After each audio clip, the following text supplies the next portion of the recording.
Well, hello there, future investors. This is my second video on what you need to do to be a real estate investor. Now, the first video, if you want to watch it, I'll go ahead and link it somewhere in this video. Um, Pretty much was about mindset. You got to have the right mindset when you're going into real estate investing because it is for the long term. It is not for the short term. The second video is about getting your money right. Now, before you can become a real estate investor, you need to have money to invest. You don't have any money to invest, then you're not really going to be a really good real estate investor. Now, so this video is going to talk about how you can get your money right. Now, there's a book that I highly recommend that you should read or listen to. I heard about this book in 2007 or 6 or 7, forgot when it was. I was at a conference, and the person who was leading the conference stated, go get this book. It's called The Richest Man in Babylon. Now, The Richest Man in Babylon is a story form, talks about a service worker whose client was the richest man in Babylon, and he asked some questions about how he became the richest man in Babylon. I'll keep it very short for you, but I recommend reading it. So the richest man in Babylon teaches the service worker, he's like, hey, you need to save 10% of your income and only live off of 90%. So as soon as you get paid, you need to take 10% of that money, save it, and only live off of 90%. Now, it's a good story form. It's really good. When I was first told about this book, I didn't have any money, so I didn't want to go buy the book. So I went to the library, and the library didn't have the book, but they had the audiobook, and the audiobook was in cassette. Now, if you're an older person, you know what a cassette is, but if you are, I want to say 28 and below, you've probably never used a cassette before. Fortunately for me, I had a 99 Acura TL that still had a cassette player. So I listened to that audiobook every single day, twice a day, for 30 days. Now, if I remember correctly, it actually gave you that in the instructions when you put the audio cassette in. It says to listen to this in the morning and listen to it in the evening. So on your commute to and from work. And that's exactly what I did. So that book will give you the foundation of what you need for the next 3 rules.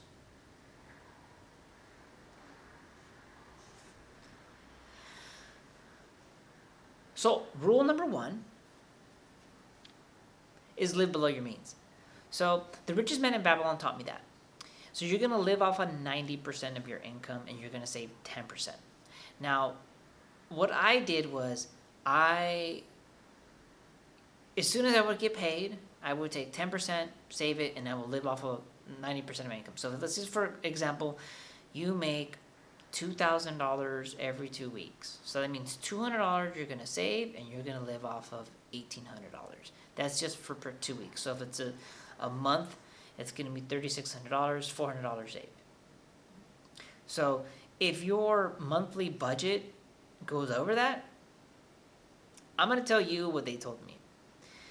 If you can't pay a bill because you have too much bills, then you need to not pay a bill so you can start this habit. And that's exactly what I did.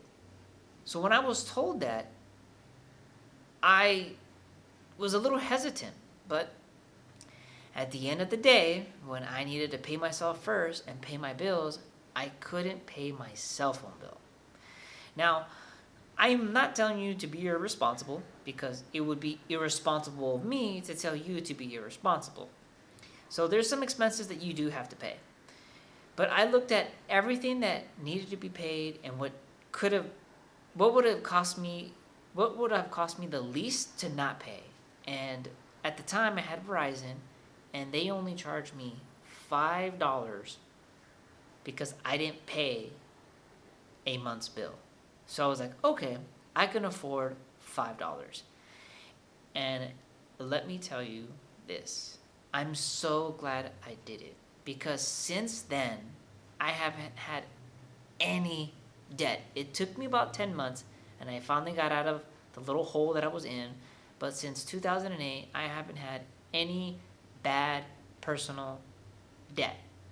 Now, let's not talk about like student loans. Those are all paid off. Also, and a mortgage, that's completely different. A mortgage is good debt, especially if it's rental. But personal debt, I haven't had it. So rule number 1, live below your means. Rule number 2, set a budget and stick to it. Now, the best tip that I can give you if you're trying to get out of debt and really get your money right is to go over your numbers and weigh out what you need and what you want. Only focus on the things that you need, and things you want, cross them off.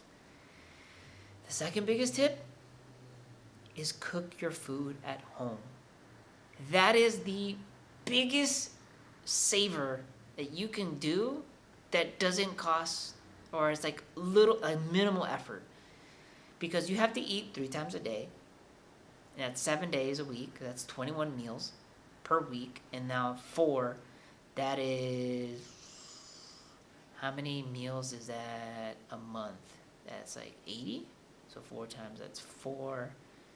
Yeah, 84 meals a month. Now, if you do the math, you can figure it out. Let's just say it's $10 a meal. That's like $8,400 a month on food. Like, it's like ridiculous. Like, yeah, you can't be doing that. You cook your own food, you're gonna be saving so much money. So that is the best thing that you could do for yourself. Set a budget, stick to it, figure out what you need and versus what you want, and cook your own meals. And trust me, you will get on a fast track to getting yourself in a better position to have money to invest. Number 3, becoming wealthy, you don't need to do anything really sexy. You just need to do boring things over and over and over and over and over again. It's about consistency. So, like I mentioned, rule number 2, set a budget, stick to it, cooking your own meals. It's just things that you just have to do. If you can't go out and go to happy hour or go to brunch or have an annual pass for Disney, then that's what it is that you need to do to get your money straight. When I was in my process of getting myself out of debt, I was living with the roommate at the time, and he wanted to have cable TV. And I told him, I can't afford cable TV. I can afford internet. And for the first almost year that we lived together, we only had internet. Once I got myself out of debt and I was stable, then we added cable. But before, nope. I was very, very strict, very stubborn with my spending because I needed to get myself out of debt. I'm so glad I did it, because now I've been able to have extra income to invest in. I was able to do a lot of stuff with it. Wish I would have started investing earlier, but I wasn't, I guess, mature enough, but it is what it is.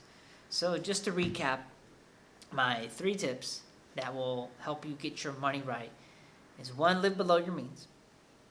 2, set a budget and stick to it.